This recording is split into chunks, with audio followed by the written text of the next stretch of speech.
এই যে চারপাশে বিস্তৃত প্রকৃতি, সুন্দর প্রকৃতি। মার্চে এই প্রকৃতি আরও সুন্দর হয়ে উঠবে, লাল ফুলে ভরে যাবে চারিদিকে। ওই যে শুশুনিয়া পাহাড়, এই প্রকৃতির কোলে এই ভেন্যুতে অ্যাডভান্স কোর্স হবে।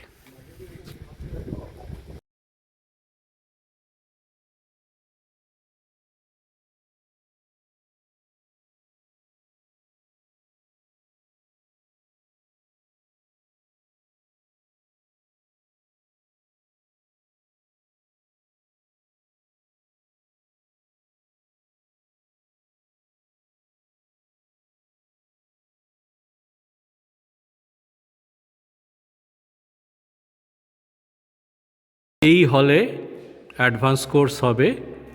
এই হল প্রচুর বড় হল। এই হলে অন্তত 50 জন আরামসে অ্যাডভান্স কোর্স করতে পারবে, হাত পা ছড়িয়ে। তার বেশিও হবে।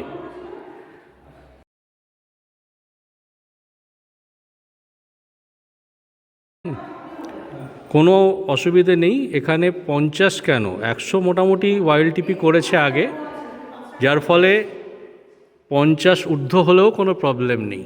সুন্দর হল। এইখানটা খাওয়া দাওয়ার সিস্টেম থাকবে। বড় হল ঘর এটা একটা আছে।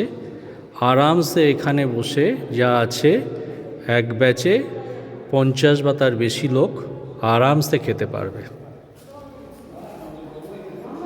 সুন্দর সিস্টেম আছে, কোনো অসুবিধা নেই। অ্যাডভান্স কোর্সের লোক খাওয়ানোর জন্যে খুব ভালো জায়গা। আরামসে 50 জন এখানে খেতে পারবে। এই স্পটে থাকার ব্যবস্থা হবে, পার্টিসিপেন্টরা এখানে থাকবেন। তো এখানে সব মিলিয়ে মোটামুটি অ্যাকোমোডেট করার মতো জায়গা আছে। লোয়েস্ট 24 জন, হাইয়েস্ট ওই 27 জন। তো যেহেতু পুরো ব্যাপারটা এমনভাবে হচ্ছে যে ওই সময় ডিমান্ড থাকবে, যেহেতু ওই সময় দোল থাকবে, তো সেই কারণে এখানে বুকিংটা আগে থেকেই আমাদের করে রাখতে হবে। তো সেই জন্য পার্টিসিপেন্ট হিসেবে যারা এখানে পার্টিসিপেট করবেন তাদেরকে আমার রিকোয়েস্ট যে তারা ইমিডিয়েট যেন তারা ডিসিশন নেন এবং রেজিস্ট্রেশন করেন, তাহলে সেটা আমাদের জন্য সুবিধাজনক হবে। আমরা তার নামে রুমটা অ্যালট করে ফেলতে পারবো। কারণ 24 আর হায়েস্ট 27 হয়ে গেলে তখন আর এখানে রাখার ব্যবস্থা করা যাবে না, তখন আবার অন্য ভেন্যু খুঁজতে হবে। এখান থেকে ওয়াকিং ডিস্টেন্সে আমাদের যেখানে অ্যাডভান্স হবে সেটা বেশি দূর নয়, খুব কাছে।